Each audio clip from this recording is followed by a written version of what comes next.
Innovation has always been important to economic development. We really needed some guidance and some framework on how do we get that done? How do we support these fast-growing, scaling companies and new industries? Our main focus is supporting the innovation community, but selfishly internal, our goal is always to bring in jobs and investment for our residents and for our community.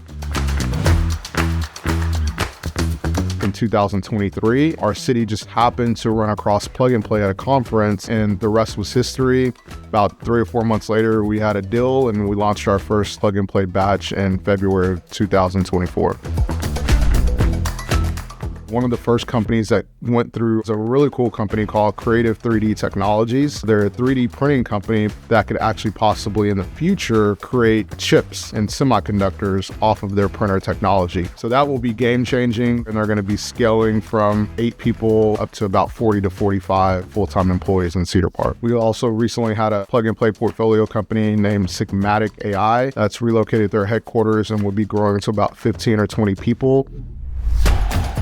We actually just announced our next vertical, Aerospace and Defense, which will launch later this year in September. That is a fast-growing vertical in Central Texas and Cedar Park in the Austin area. We hope to really bring in the next wave of defense technology and space technology to our city.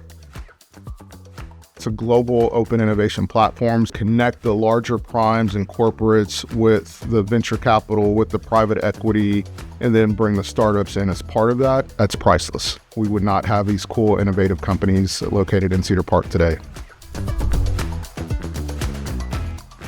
Don't wait. Go for it.